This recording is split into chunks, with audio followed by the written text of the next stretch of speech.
నమస్తే ఎడ్‌ప్లస్ ఛానల్‌కి స్వాగతం. రవికిషోర్ మన్కర్ మీతో. అందరూ హెల్తీగా ఉండాలని కోరుకుంటూ ఈ వీడియోలో మీకు ఆంధ్రప్రదేశ్ ఏపీడీఎస్సీ 2025కి సంబంధించి 16,347 పోస్టుల భర్తీకి గాను ఆన్‌లైన్ అప్లికేషన్ ఫార్మ్ అనేటువంటిది లైవ్ అయింది. అంటే దీనికి సంబంధించి ఆన్‌లైన్‌లో అప్లై ఎలా చేయాలి అనేటువంటి విధానము, దాంతో పాటుగా ఏ సర్టిఫికేట్స్ అప్‌లోడ్ చేయాలి, అలాగే ఇంతకుముందు అంటే ఏపీడీఎస్సీ 2024 అప్లై చేసిన వాళ్ళు ఏం చేయాలి, ఫీ పేమెంట్ ఎలా చేయాలి, అవుందా లేదా అనేటువంటి వివరాలు తెలియజేస్తూ, అలాగే పోస్టల్ ప్రిఫరెన్స్ ఎలా ఇచ్చుకోవాలి అనేటువంటిది పూర్తి వివరాలైతే మీకు తెలియజేస్తాను. ఇంకా మీరు దీనికి సంబంధించి నోటిఫికేషన్ వివరాలు, అలాగే ఎగ్జామినేషన్ ప్యాటర్న్, సిలబస్, ఏజ్, ఇలా వేకెన్సీస్ అన్నీ కూడా నేను ఇంకో వీడియో అయితే చేశాను. ఆ వీడియో నేను కింద డిస్క్రిప్షన్ బాక్స్ లింక్‌లో అయితే ఇచ్చాను. అలాగే ఇక్కడ పైన ఐ కార్డ్ దగ్గర కూడా నేను మీకు వీడియో లింక్ అయితే ఇస్తాను. అక్కడ నుంచి మీరైతే వెళ్లి చూడగలరు. దాంతో పాటుగా లైక్ చేయండి, షేర్ చేయండి. ఫస్ట్ టైం చూస్తున్న వాళ్ళైతే ఛానల్‌ని సబ్స్క్రైబ్ చేసుకొని పక్కనున్న గంట సింబల్ నొక్కి ఆల్ అని సెలెక్ట్ చేసుకున్నట్లయితే నేను చేసే ప్రతి ఒక్క అప్డేట్ కూడా మీకు మొదటగా నోటిఫికేషన్ రూపంలో అయితే వస్తుందండి. ఏపీడీఎస్సీ 2025కి సంబంధించి 20 ఏప్రిల్ నుంచి మే 15 వరకు మీరైతే ఆన్‌లైన్‌లో అప్లై చేసుకోవాల్సి ఉంటుంది. దానికి సంబంధించినటువంటి వెబ్‌సైట్ ఈ విధంగా అయితే ఉంది. ఈ వెబ్‌సైట్ లింక్ నేను మీకు కింద డిస్క్రిప్షన్ బాక్స్‌లో ఇస్తాను. ఇక్కడ అప్లికేషన్ స్టార్ట్, అలాగే ఎండ్ డేటు, అలాగే రిజిస్టర్ నౌ ఉంది కదా! ఇక్కడ నుంచి అయితే మన కొత్త వాళ్ళు ఎవరైతే ఉన్నారో అందరూ కూడా ఇక్కడ అప్లై చేయాల్సిందే. ఎవరైతే 2024లో అప్లై చేస్తున్నారో వాళ్ళు కూడా ఇక్కడ అప్లై చేయాల్సిందే. ఇప్పుడు ఫ్రెష్‌గా అప్లై చేయాలనుకున్న వాళ్ళు కూడా ఇక్కడ నుంచే అప్లై చేయాలి. దాంతో పాటుగా ఇక్కడ మీరు ఒకవేళ అప్లికేషన్ ప్రింట్ తీసుకోవాలనుకున్నట్లయితే ఇక్కడ ఫర్గాట్ పాస్వర్డ్ అయితే పాస్వర్డ్ ఇక్కడ నుంచి మీరు మళ్ళీ క్రియేట్ చేసుకోవచ్చు. దాంతో పాటుగా ఇక్కడ నో యువర్ అని చెప్పేసి ఇక్కడ ఐడీ ఇచ్చారు. ఈ ఐడీ తెలుసుకోవాలని చెప్పేసి ఇచ్చారు. దీనికి సంబంధించి ఇక్కడ నోటిఫికేషన్‌కి సంబంధించి డౌన్లోడింగ్ సెపరేట్‌గా లోకల్ బాడీస్‌కి, అలాగే రెసిడెన్షియల్ స్కూల్‌కి సంబంధించిన నోటిఫికేషను, దాంతో పాటుగా ఇక్కడ సిలబస్ అనేటువంటిది ఇచ్చారు. దాంతో పాటుగా ఇక్కడ పోస్ట్ వేకెన్సీకి సంబంధించిది ఇచ్చారు. దాంతో పాటుగా పోస్ట్ వేకెన్సీస్ రెసిడెన్షియల్ స్కూల్‌కి సంబంధించి ఇక్కడైతే ఇవ్వడం జరిగింది. దాంతో పాటుగా ఇక్కడ ప్రెస్ నోట్సు, దాని తర్వాత గవర్నమెంట్ ఆర్డర్సు, అలాగే ఫ్రీక్వెంట్లీ ఆస్క్డ్ క్వెషన్సు, దాంతో పాటుగా యూజర్ మాన్యువల్, షెడ్యూలు ఇదంతా కూడా ఇచ్చారు. దాంతో పాటు కింద మనకి హెల్ప్ డెస్క్ నెంబర్స్ అనేవి కూడా ఇక్కడ నుంచి ఇచ్చారు. మీకు ఏమైనా డౌట్స్ ఉన్నా, ఏమైనా క్వైరీస్ ఉన్నా కూడా ఇక్కడ మీరు ఫోన్ చేసి వీళ్ళని సంప్రదించవచ్చు. అలాగే కింద ఒక గ్రీవెన్స్ మెయిల్ అనేటువంటిది కూడా ఇచ్చారు. దానికి కూడా మీ యొక్క ఈ డౌట్స్ అన్ని కూడా అడిగి మీ డౌట్స్ క్లారిఫై చేసుకోవచ్చు. అయితే ఇక్కడ నుంచి మనకి యూజర్ మాన్యువల్ ఉంది కదా! ఇక్కడ కూడా మనకి ఎలా అప్లై చేయాలనేది చూపిచ్చారు దాంట్లో. అయితే ఫస్ట్ మనం ఇక్కడ ఏ విధంగా రిజిస్టర్ చేసుకోవాలి అని చూసుకున్నట్లయితే రిజిస్టర్ నౌ అని కదా! దాని మీద క్లిక్ చేయండి. క్లిక్ చేయంగానే మనకి ఇలా ఆప్షన్స్ అనేటువంటిది వస్తాయి. ఈ ఆప్షన్‌లన్నీ కూడా మీరు చదివారా? అంటే అవేర్‌గా ఉన్నారా? నోటిఫికేషన్ అన్ని కూడా చూసారా? అన్నట్టుగైతే ఇక్కడ అన్నిటి దాని మీద మీరు ఇక్కడ జస్ట్ బ్లూ టిక్స్ మీరు అన్ని చెక్ బాక్స్ చెక్ చేయాలి. చెక్ బాక్స్ చేసిన తర్వాత మనకు అప్లికేషన్ అనేటువంటిది ఫర్దర్‌గా మనం ముందుకు వెళ్తాం. ఇది ఇచ్చిన తర్వాత ఇక్కడ చూడండి కింద మనకు ఒకటి ఇంగ్లీష్‌లో మనకి యూజర్ మాన్యువల్ అనేటువంటిది ఇచ్చారు.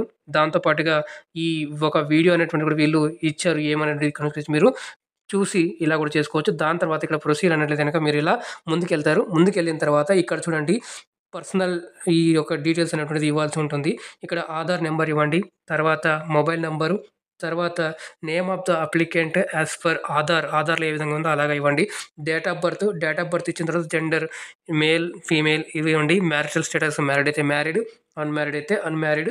అలాగే ఫాదర్స్ నేము, మదర్స్ నేమ్ ఇవ్వండి. తర్వాత క్యాస్ట్ అనేది ఇక్కడ మనం సెలెక్ట్ చేసుకోవాలి. సెలెక్ట్ చేసిన తర్వాత ఇక్కడ ఆటోమేటిక్‌గా సబ్ క్యాస్ట్ అనేటువంటివి వస్తాయి. ఇప్పుడు మీకు జనరల్‌గా ఇప్పుడు చూపిస్తాను చూడండి. ఇక్కడ సపోజు ఇక్కడ బీసీఈ అని ఉంది. బీసీఈ అని సెలెక్ట్ చేస్తే దానికి ఎదురుగానే ఇక్కడ మనకు క్యాస్ట్‌కి సంబంధించి సబ్ క్యాస్ట్ అనేటువంటిది ఇక్కడ రావడం అయితే జరుగుతుంది. ఇక్కడ చూడండి సబ్ క్యాస్ట్ దగ్గర మీరు క్లిక్ చేస్తే ఇక్కడ చూడండి ఆప్షన్స్ అన్నీ కూడా వస్తాయి. ఇందులో మీ యొక్క సబ్ క్యాస్ట్ అనేది ఉంది కదా! అది ఇక్కడ నుంచి మీరైతే ఏదో ఒకటి చేసుకోవాలి. మీ క్యాస్ట్‌ని బట్టి మీరైతే కరెక్ట్‌గా అయితే చేసుకోవాలి. ఇక్కడైతే మనకు ఈ క్యాస్ట్‌కి సంబంధించి మనకు సర్టిఫికేట్ అయితే అడగరు. కాకపోతే నంబర్ ఇస్తే గనక మనకు డీటెయిల్స్ అన్నీ కూడా అక్కడ వస్తాయి. అది ఎక్కడొస్తుందో ఇప్పుడు నేను మీకు చూపిస్తాను. దాని తర్వాత ఇక్కడ ఎక్స్ సర్వీస్ మ్యాన్ అయితే ఎక్స్ సర్వీస్ మ్యాన్ అని ఇవ్వండి. దాని తర్వాత ఇఫ్ డిఫరెంట్‌లీ ఏబుల్డ్ పర్సన్ ఏమైనా ఉన్నట్లయితే యెస్ అయితే యెస్, నో అయితే నో. ఒకవేళ యెస్ అని అనుకోండి కింద మీకు ఏ టైప్ ఆఫ్ డిజేబిలిటీ అని వస్తుంది. అది ఇవ్వండి. దాని తర్వాత దాని పర్సెంటేజ్ అని ఒకటి వస్తుంది. అది ఇచ్చిన తర్వాత స్క్రైబ్ కావాలంటే యెస్ అయితే యెస్, నో అయితే నో అని పెట్టేసి మీరు పెట్టుకోవాల్సి ఉంటుంది. దాని తర్వాత కమ్యూనికేషన్ డీటెయిల్స్ అని చెప్పేసి మనకి డీటెయిల్స్ అడుగుతున్నారు. ఇక్కడ are you belong to Andhra Pradesh అంటే యెస్ అయితే యెస్. అలాగే డిస్ట్రిక్ట్ వచ్చేసి ఇక్కడ డిస్ట్రిక్ట్స్ అనేవన్నీ కూడా విజిబుల్ అవుతాయి. ఈ డిస్ట్రిక్ట్‌లలో మీ డిస్ట్రిక్ట్ ఏముందో అది మీరు ఇక్కడ సెలెక్ట్ చేసుకొని పెట్టుకోవాల్సి ఉంటుంది. ఆ తర్వాత మండల్ తర్వాత విలేజ్ ఇవన్నీ కూడా ఆల్రెడీ అక్కడ లోడ్ అయి ఉంటాయి. డీటెయిల్స్ అన్నీ కూడా మీరు పిన్ కోడ్ ఇవ్వండి. పిన్ కోడ్ ఇచ్చిన తర్వాత డోర్ నెంబరు, తర్వాత మీ యొక్క ఈమెయిల్ అడ్రెస్ అనేటువంటిది ఇవ్వండి వ్యాలీలో ఉన్నటువంటిది. ఆ తర్వాత ఇక్కడ ల్యాండ్ మార్క్ అనేటువంటిది ఇచ్చారు కదా, మీ దగ్గర ఉన్న ల్యాండ్ మార్క్ ఇచ్చిన తర్వాత ఇక్కడ I here by declare that అని ఉంది కదా, దాని మీద క్లిక్ చేసి చెక్ బాక్స్ చేసి ఇక్కడ జనరేట్ ఓటీపీ అంటే మీ మొబైల్కి ఒక ఓటీపీ అనేటువంటిది వస్తుందండి. ఓకే, సో మొబైల్కి ఓటీపీ వచ్చిన తర్వాత ఇక్కడ కింద ఎంటర్ ఓటీపీ అని ఉంటుంది. ఆ ఎంటర్ ఓటీపీ చేయగానే మీకు ఒక నెంబర్ అనేటువంటిది వస్తుందండి. అది డిఎస్సి అంటే MDSC 00 అని చెప్పేసి ఒక కోడింగ్తో అయితే మీకు నెంబర్ అయితే వస్తుంది. అలాగే మీ యొక్క ఫోన్‌కి ఆ పాస్వర్డ్, ఆ ఐడీ నెంబర్ అనేటువంటిది వస్తుంది. అది వచ్చిన తర్వాత మీరు అక్కడి నుంచి కూడా క్లిక్ హియర్ టు కంటిన్యూ అంటే గనక మీరు కంటిన్యూ చేయొచ్చు అప్లికేషను. ఆ తర్వాత మీరిక్కడ వెనక్కొచ్చిన తర్వాత ఇక్కడ చూడండి క్యాండిడేట్ లాగిన్ ఉంది కదా, ఈ క్యాండిడేట్ లాగిన్ దగ్గర మీరు వస్తారు. మీరు వచ్చిన తర్వాత ఇక్కడ నుంచి కూడా అయితే మీరు న్యూ రిజిస్ట్రేషన్ చేసుకోవచ్చు. లేదా ఇప్పుడు నేను మీకు చూపించిన విధంగా ఏం చేసుకోవచ్చు. ఇక్కడ చూడండి ఎంటర్ యువర్ యూజర్ నేమ్ అని ఉంది కదా, ఈ యూజర్ నేమ్ అనేటువంటిది మీకు ఒక నెంబర్ వస్తుంది. ఆ నెంబర్ ఇక్కడ ఎంటర్ చేయాలి. మీ మెసేజ్ వస్తుంది మీకు రిజిస్టర్ మొబైల్‌కి. ఆ మెసేజ్‌లో మీకు నంబరు ప్లస్ పాస్వర్డ్ 2 ఉంటాయి. ఆ పాస్వర్డ్ 2 ఇచ్చేసి ఇక్కడ క్యాప్చా ఇచ్చారు. క్యాప్చా ఇచ్చిన తర్వాత సైన్ ఇన్ అంటే మీకు అప్లికేషన్ ప్రాసెస్ అంటే కూడా ఓపెన్ అవుతుంది. అక్కడ నుంచి మీరు అన్ని డీటెయిల్స్ అన్ని కూడా ఇవ్వాల్సి ఉంటుంది. ఇప్పుడు మీకు చూపిస్తాను. చూడండి ఓటీపీ ఎంటర్ చేసిన తర్వాత ఇక్కడ మీకు are you sure want to submit అని వస్తుంది. సబ్మిట్ అని చేసేయండి కరెక్ట్ ఉన్నట్లయితే. ఆ తర్వాత మీకు మళ్ళీ అదే ఇందాక చెప్పినట్టుగా ఆ డీటెయిల్స్ అన్నీ కూడా వస్తాయి. వచ్చిన తర్వాత ఇక్కడ నుంచి మనకి 3 ఫేజ్‌లలో అయితే ఉంటుంది. రైట్ సైడ్‌లో లెఫ్ట్ సైడ్‌లో మనకు సర్వీసెస్ అని ఉంది. ఆ సర్వీసెస్ దగ్గర ఇవన్నీ కూడా ఉంటాయి. ఫస్ట్‌ది ఇక్కడ ప్రొఫైల్ అని ఇచ్చారు. తర్వాత క్వాలిఫికేషన్ డీటెయిల్స్ ఇచ్చారు. తర్వాత ఇక్కడ పోస్ట్స్ అని ఇచ్చారు కదా, ఇక్కడ నుంచి మనకైతే ఇవ్వాల్సి ఉంటుంది. అయితే ఇక్కడ ఏ విధంగా అయితే ఇక్కడ ఒక ఆధార్ నెంబర్ ఇవన్నీ కూడా డీటెయిల్స్ అన్నీ కూడా వస్తాయి. వచ్చిన తర్వాత ఇక్కడ మీరు కింద వచ్చిన తర్వాత ఇక్కడ నుంచి చూడండి ఇక్కడ మనకు ఇవ్వడం జరిగింది. టైప్ ఆర్ స్టడీ రెగ్యులర్ అంటే ఇది రెండోదనమాట. ప్రాసెస్ అయితే ఇక్కడ ఫస్ట్‌ది ఇచ్చేస్తాము. ఫస్ట్‌ది ఇచ్చేసిన తర్వాత ఇక్కడ మనం ఫోటో కూడా ఇక్కడ సెలెక్ట్ చేసుకొని అప్లోడ్ చేయాల్సి అయితే ఉంటుంది. ఫోటో అప్లోడ్ చేసిన తర్వాత ఇక్కడ ఎడిట్, సేవ్ అండ్ నెక్స్ట్ అని ఉంది. మీకు అన్ని డీటెయిల్స్ కరెక్ట్ ఉన్నట్లయితే సేవ్ అండ్ నెక్స్ట్ అంటే మనకు మళ్ళీ సెకండ్ దాంట్లో వస్తుంది. సెకండ్ దగ్గర వచ్చిన తర్వాత ఇక్కడ ఎడ్యుకేషనల్ క్వాలిఫికేషన్‌కి సంబంధించి వస్తుంది. ఫస్ట్ ఇక్కడ 10th క్లాస్‌కి సంబంధించి రెగ్యులరా, తర్వాత ప్రైవేట్ అయితే ప్రైవేట్ అని సెలెక్ట్ చేసుకొని రెగ్యులర్ అంటే మనకి కింద ఇక్కడ వస్తాయి ఆప్షన్స్. ఆ ఆప్షన్స్ ఇక్కడ లోకల్ డిస్ట్రిక్ట్‌కి సంబంధించి మనకి నిర్ధారణ అవుతుంది. అదేంటంటే ఇక్కడ 4th to 10th క్లాస్ వరకు ఎక్కడ చదివారని చెప్పేసి డిస్ట్రిక్ట్ సెలెక్ట్ చేసుకొని వస్తుంది. దాని మీద క్లిక్ చేయగానే మీ యొక్క డిస్ట్రిక్ట్ ఏదైతే ఉందో ఆ డిస్ట్రిక్ట్స్ అన్ని మీరు ఎక్కడ చదివింటే, మీరు ఏ క్లాస్ ఎక్కడ చదివింటే ఆ డిస్ట్రిక్ట్ అనేవి ఇక్కడ సెలెక్ట్ చేసుకోవాలి. ఇక్కడ కింద మీకు ఈ లోకల్ అని చెప్పేసి ఇక్కడ కనిపిస్తుంది కదా, ఇక్కడ ఆ లోకల్ బిలాంగ్ అని చెప్పేసి మీరు ఎక్కడ నుంచి ఉంటే అక్కడ నుంచి అనేటువంటిది ఇక్కడ చూపిస్తుంది. దాని తర్వాత మళ్ళీ ఇక్కడ మీరు కిందికి రాగానే ఇలా డీటెయిల్స్ అనేవి కూడా ఇస్తారు. ఎస్ఎస్సికి సంబంధించి 10th క్లాస్ సంబంధించి, అలాగే ఇంటర్‌కి సంబంధించి ఇస్తారు. అలాగే ఇక్కడ డిగ్రీకి సంబంధించి డీటెయిల్స్ ఇచ్చిన తర్వాత ఒకవేళ గనుక మీరు యాడ్ చేయాలనుకున్నట్లయితే, ఇంకా డిగ్రీ ఉన్నట్లయితే ఇక్కడ రైట్ సైడ్‌లో మీకు ఇక్కడ గ్రీన్ కలర్ కనిపిస్తుంది. దాని మీద క్లిక్ చేయగానే మళ్ళీ ఒకటి వస్తుంది. అక్కడ నుంచి మీరు డీటెయిల్స్ యాడ్ చేయొచ్చు. ఒకవేళ పోస్ట్ గ్రాడ్యుయేషన్ చేస్తున్నట్లయితే మీరు అది కూడా ఇచ్చేయొచ్చు. ఇచ్చిన తర్వాత మళ్ళీ పీజీకి సేమ్. అలాగే దాని తర్వాత ఇక్కడ టెట్‌కి సంబంధించి ఇక్కడ వస్తుంది. ఏపీ టెట్ రాసారా లేదా అని చెప్పేసి అడుగుతుంది. రాసుంటే గనక యెస్ అని చెప్పేసి మీరు ఇక్కడ చెప్తే కింద మీకు డీటెయిల్స్ అనేవి అడుగుతుంది. ఏపీ టెట్ ఇక్కడ ఆప్షన్ ఉంది కదా, ఆప్షన్‌లో మీకు ఏపీ టెట్ అని పెట్టుకోవచ్చు. ఒకవేళ మాకు సీటెట్ ఉంది సార్ అంటే సీటెట్ అయినా కూడా మీరు క్వాలిఫై అంటే ఎన్ని ఉంటే అన్ని ఇక్కడ యాడ్ చేసుకొని అయితే పెట్టుకోండి. చాలా యూజ్ అవుతుంది. ఇక్కడ యాడ్ చేసిన తర్వాత దానికి సంబంధించి ఇయర్ ఆఫ్ పాసింగ్, అలాగే ఏ పేపర్ మీరు రాసారు, దానికి సంబంధించి రోల్ నెంబరు, దానికి సంబంధించి ఎన్ని మార్కులు వచ్చాయని ఇక్కడ ఎంటర్ చేయమంటుంది.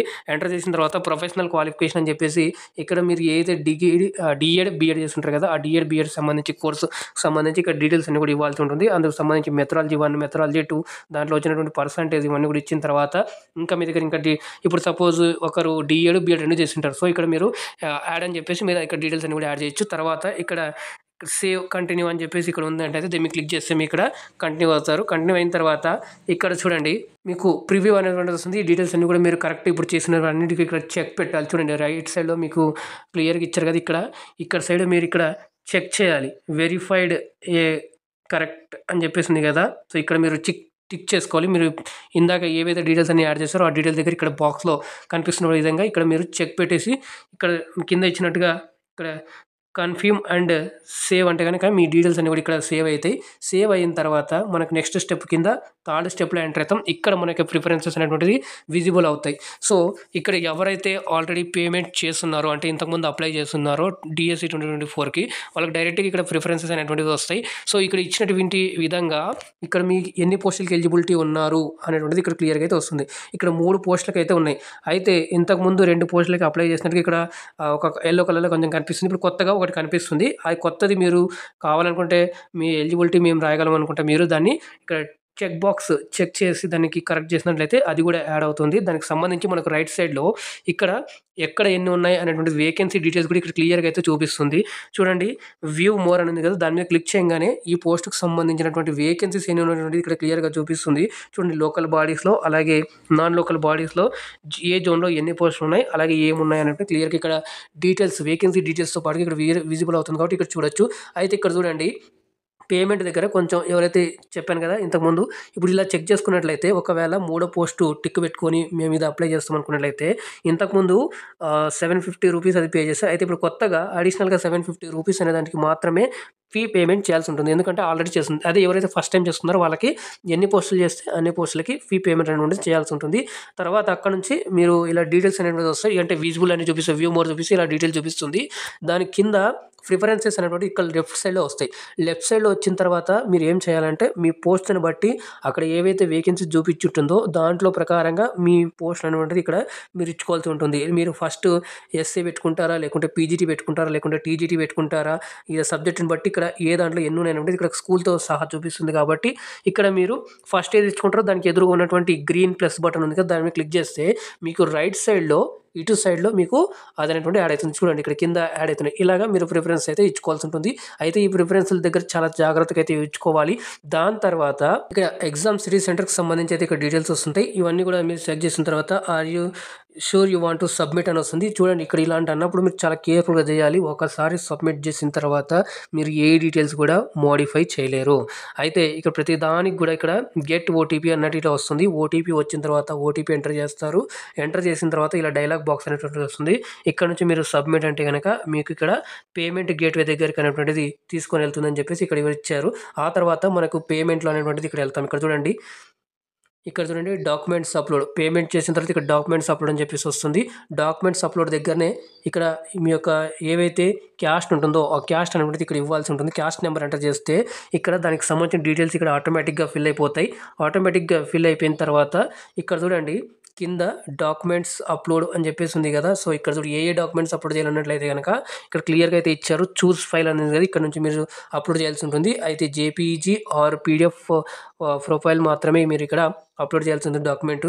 దీనికి సంబంధించి ఎస్ఎస్‌సి అలాగే ఇంటర్మీడియేట్ దాని తర్వాత ఇక్కడ డిగ్రీకి సంబంధించి, దాని తర్వాత బీఈడీకి సంబంధించి, ఒకవేళ పీజీ ఉన్నట్లయితే పీజీకి సంబంధించి అవి కూడా మీరైతే చేస్తారు. చేసిన తర్వాత ఒకవేళ ఇన్ కేస్ మీరేమైనా పీహెచ్ ఎవరైనా ఉన్నారనుకోండి క్యాండిడేట్స్, వాళ్ళు పీహెచ్ సర్టిఫికేట్ కూడా ఇక్కడ స్కాన్ చేసి అప్లోడ్ చేయాల్సి ఉంటుంది. ఆ తర్వాత 4th class to 10th class వరకు ఉన్నటువంటి స్టడీ సర్టిఫికేట్స్ అన్నీ కూడా ఒకటే దాంట్లో చేసుకొని మీరు ఇక్కడ అప్లోడ్ చేస్తే మీకు డీటెయిల్స్ అనేవి అప్లోడ్ అయిపోతాయి. ఇది అప్లోడ్ అయిపోయిన తర్వాత మీ యొక్క అప్లికేషన్ అనేటువంటిది చాలా సక్సెస్‌ఫుల్ అయిపోతుంది. ఇక్కడ ప్రింట్ అని ఉంది కదా!